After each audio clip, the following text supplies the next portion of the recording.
le marché privé de l'art en Russie était complètement anéanti. Il n'y avait plus aucune galerie, plus aucune exposition. Donc les artistes s'organisèrent et créèrent avec l'appui de l'État soviétique de quelques organismes qui étaient chargés de faire vivre tous ces artistes qui étaient au nombre de plusieurs centaines. À la tête de ces organismes était la première génération des grands peintres, Chagall, Kandinsky, Exter, Malevich, Popova, etc. L'Institut de culture artistique et ISO étaient ces nombreux organismes chargés de récupérer auprès des peintres qui déposaient en vue d'achats éventuels un certain nombre de peintures, de dessins ou de sculptures, étant assuré que chaque année, chaque 6 mois, la réunion de ces dirigeants de ces organismes-là achetait à ces artistes quelques œuvres ou dessins ou œuvres sur papier ou peintures ou sculptures. Ce stock, après quelques années, est devenu un stock gigantesque de plusieurs milliers d'œuvres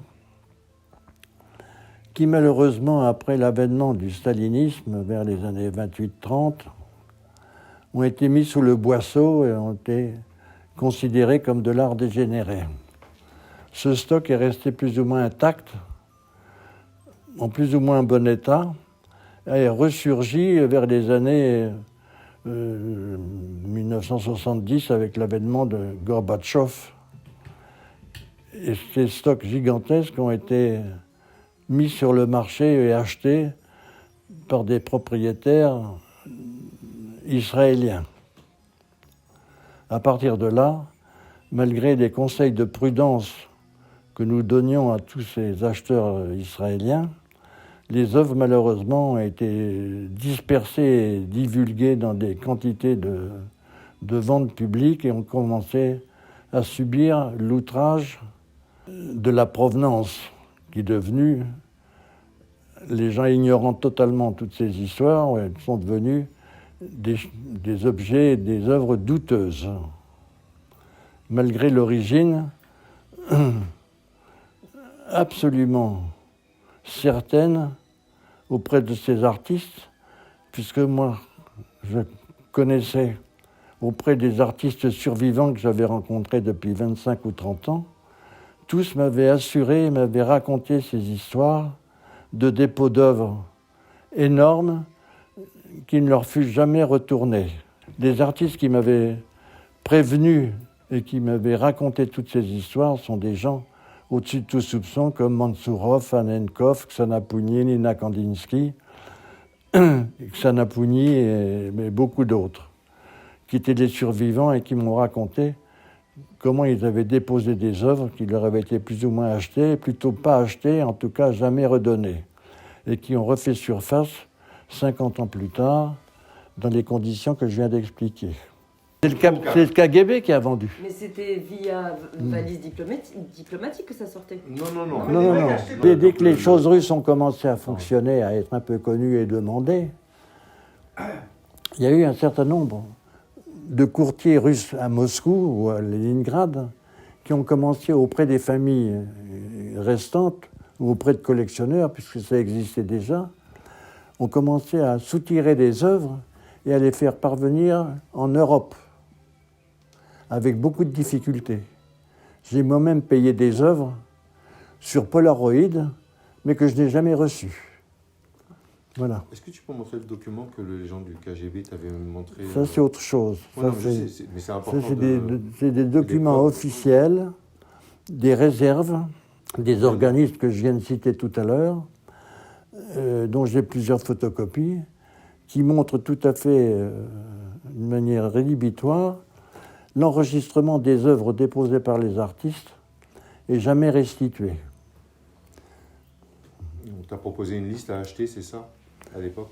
Ah oui, j'ai eu un courtier malin, mais un de ces oligarques qui pouvait se permettre tout ce qu'on pouvait faire avec la Russie, qui était une des premières propositions que j'ai eues d'un oligarque soviétique qui me proposait avec des polaroïdes, puisque c'était le moyen extraordinaire déjà à l'époque de regarder des œuvres, d'une collection entière pour francs de Genève, pour $1 million, avec une cinquantaine d'œuvres.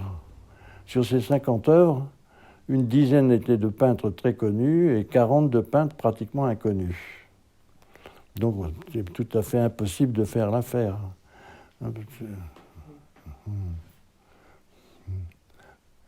C'est vrai qu'il y avait un Malevich, éventuellement, mais qui n'était pas connu et qui n'était pas reproduit nulle part. Il y avait un Rodchenko, une gouache de Tatlin, etc.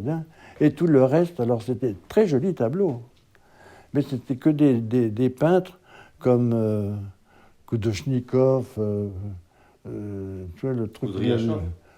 Kudryashov, des peintres très, très, très, très secondaires. Mais déjà, les mauvais bruits commençaient. C'était quelle année? C'est-à-dire que les gens qui n'avaient pas accès aux sources des œuvres, comme les prix commençaient à être importants,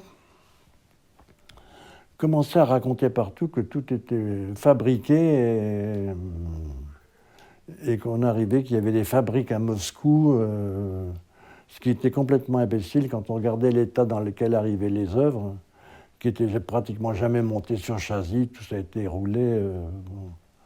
Moi, la première fois que ces Israéliens m'ont appelé pour aller voir des œuvres à Tel Aviv, j'ai été absolument stupéfait, parce qu'il y avait des tas comme ça, tout était entassé, pas monté, quelques-uns dans un état superbe, pratiquement fabriqués la veille, d'autres pliés en quatre, d'autres montés, mais dans des conditions épouvantables. Et j'ai commencé à avoir beaucoup d'hésitation quand j'ai commencé à regarder tout ça. Il y en a qui étaient très, très abîmés, hein, et d'autres pratiquement à l'état neuf, hein, surtout les pigments. Toutes ces choses-là avaient été restées entassées à l'abri de la lumière. Donc on sortait des Goncharova ou des Malevich avec les pigments dans un état extraordinaire, comme fabriqués la veille ou sortant du tube. Il n'y a que les supports qui étaient n'importe quoi. Parce que la Révolution était passée là, donc se procurer à ce moment-là, quoiqu'il y avait des fournisseurs européens, mais après que la Révolution a éclaté en Russie, tous les magasins de produits pour les peintres ont disparu. Donc ils prenaient n'importe quel matériel de support pour peindre. J'avais rencontré à Sienne, dans l'académie siennoise qui avait organisé le Comte Kidji, il y avait une classe sur l'histoire de l'art où étaient invités beaucoup de jeunes conservateurs américains et anglo-saxons. Et un de ces conservateurs s'appelait Samuel Wagstaff, il était grand collectionneur de photos aussi. Et il m'a retrouvé à Paris parce que j'étais voituré aussi, et on faisait, quand il venait à Paris, le tour des veuves de Meudon. Suzy Magnelli, Marguerite Arp, Nelly Van Doesbourg, qui étaient très étonnés de voir arriver chez elles ou dans leur atelier des gens de musée à qui elles offraient plein d'œuvres, gratos. Parce que comme on n'avait jamais vu de conservateurs français, les Américains qui étaient là, on mettait tout ça dans les valises, et gratuit, ils emportaient des valises pleines d'œuvres, sauf les Français. Voilà. Parce que moi, les premières personnes qui étaient au courant de ça, qui m'en ont parlé, c'était Waldemar Georges, qui avait assisté à toutes les expositions berlinoises, et qui disait, c'est incroyable, on me demande sans arrêt à Paris de faire des articles sur Marie Laurencin, André Derain ou Jean Paul, et on ne me demande jamais sur Malevich, parce que les gens ne veulent absolument rien entendre de ces peintres-là. De l'histoire de l'avant-garde russe, tu retiens quoi et tu as envie de nous parler de quoi? D'avoir remis dans l'histoire tout court, l'histoire de l'avant-garde russe, qui était un mouvement extraordinaire d'invention, d'innovation, et qui était totalement occulté par une volonté farouche du monde de l'art européen. Moi, j'ai assisté à des scènes incroyables. Furtseva, la ministre de la Culture soviétique, quand j'ai fait l'exposition, la rétrospective d'Exer en 1972, est passée à ma galerie, elle a regardé ça et elle a dit « Monsieur, vous montrez un peintre qui n'existe pas. Incroyable. Le ministre de la Culture soviétique. Elle s'est suicidée d'ailleurs quelques années plus tard, en 74-75 par là. Et ce que j'ai entendu de la part de collectionneurs français, des marchands français surtout, qui sont venus, qui m'ont dit « mais t'es complètement cinglé, pourquoi tu ne t'intéresses pas à Dantine, Kellman, tous ces gens qui emplissent la Gazette du 1er janvier au 31 décembre. À la rigueur, un dessin de Léon l'Ermite ou d'un type du 19e, mais des Russes.